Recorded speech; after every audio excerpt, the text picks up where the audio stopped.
Salut à tous, de retour sur ma chaîne Big Knives. Aujourd'hui on va se retrouver pour parler d'un couteau de chez Ray Bro. Je vous avais présenté l'autre fois l'arachnide.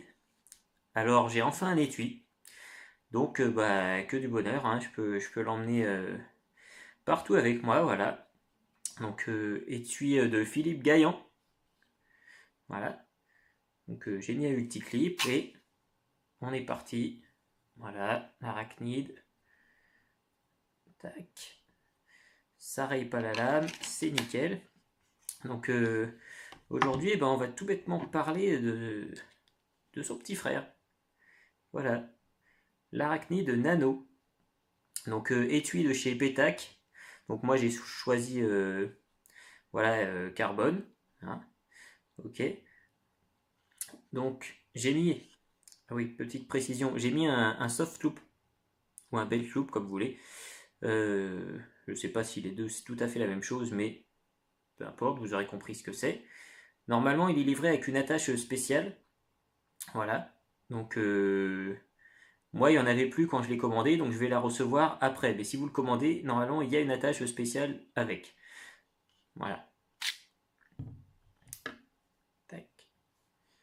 Donc, pour ma part, pour un meilleur grip, comme j'aime bien le faire sur plusieurs couteaux, j'ai encordé le manche.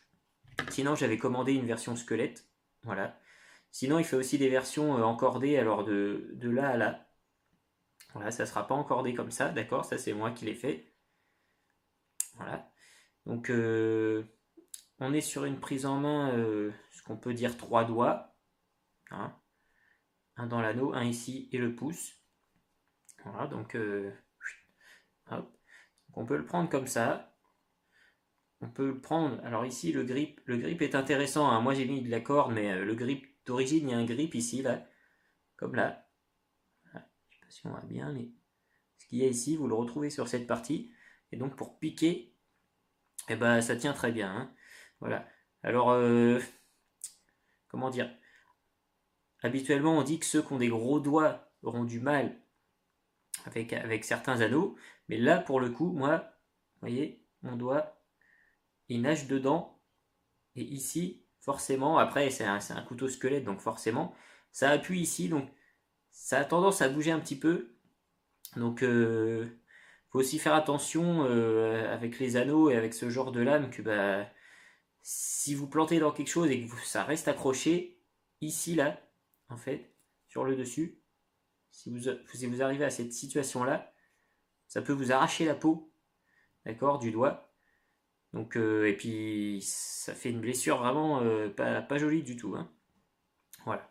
Mais bon, après, c'est une petite lame de self-défense, en EDC aussi, hein, pour ouvrir des cartons, pour faire ce que vous voulez, même je dirais pour couper le saucisson. Elle est nickel. Hein. Voilà, donc un travail super bien réussi comme toujours. Voilà. Vraiment une jolie lame, hein, pour tous ceux qui sont fans de cette forme. Voilà. On est sur du 4 mm au plus épais. Voilà, ça s'affine après jusqu'à la pointe. On est sur du XC75 en acier. Voilà. La lame, alors je viens de mesurer avec le mètre, elle fait 8,5, 8 cm 5, voilà. Et le manche fait 6. Voilà, donc c'est vraiment fait dans l'esprit discrétion, petite lame, voilà. Donc on va le comparer pour voir un peu avec l'arachnide. Voilà. Pour voir un peu les différences. On voit quand même qu'on est sur deux gabarits très différents. Hein, voilà. Tous ceux qui sont fans de l'arachnide, je pense, aimeront l'arachnide nano, du coup. Voilà, qui est dans la même lignée. On peut voir les mêmes formes. Voilà, on voit mieux ici. On peut voir les mêmes formes, la même forme de lame aussi. Enfin, il y a beaucoup de similitudes, sauf que voilà, c'est un peu plus petit, et enfin même beaucoup plus petit comme vous venez de voir, et donc un peu plus discret. Alors je vais remettre ça dans l'étui, on va comparer aussi dans les étuis, parce que voilà, quand vous avez ça ou ça à la ceinture, il y a quand même une différence. On est d'accord. Malgré que celui-ci, qui fait 21 cm, si ma mémoire est bonne, enfin vraiment, moi je le prends assez régulièrement. Et on le sent pas, ça se voit pas, c'est discret. Avec l'ulticlip, bon, il y a quoi? Il y a ça qui dépasse. Donc, hop, collé ici, ça se voit pas, hein. Donc, bah, encore une fois, une très belle réalisation. Voilà, de, de chez Ray Bro. Et donc, si vous aimez son travail, bah, allez voir, hein, allez voir ce qu'il fait. Voilà. Donc, ça, c'est l'arachnide nano et l'arachnide tout court. Donc, allez voir ce qu'il fait si vous êtes fan, pardon. Ensuite, ben voilà ce que je pouvais dire sur ce produit. Donc, moi, j'en suis content, hein, j'en suis pas déçu. Après, s'il avait vraiment une grosse situation de combat ou quoi, je préférerais évidemment celui-là, qui serait plus adapté. Mais là, pour une petite lame de self-défense, si on fait bien attention à l'anneau ou bien attention à ses doigts, voilà, hein, on a quelque chose quand même de bien étudié, hein. Voilà, ceux qui le fabriquent, c'est pas non plus n'importe qui, entre guillemets, si je peux dire. Enfin, ils font pas ça, tiens, je fais un dessin, ouais, je vais faire ça sans penser à rien derrière. C'est étudié malgré tout. Donc voilà, donc pour tous ceux que ça intéresse, bah, l'arachnide nano. Donc un super petit couteau, voilà, à avoir en EDC, à avoir pour la défense, à avoir sur soi, pour son petit saucisson, pour pas mal de choses, hein.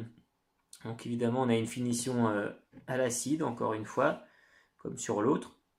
Donc mince, on voit pas très bien là, mais voilà, là on voit mieux. Voilà, donc vraiment bah, une très jolie lame. Donc voilà pour la petite famille des arachnides. Voilà. Pour tous ceux que ça intéresse, ben foncez, allez voir et puis vous ne serez pas déçus, je pense. Voilà, merci, salut à tous.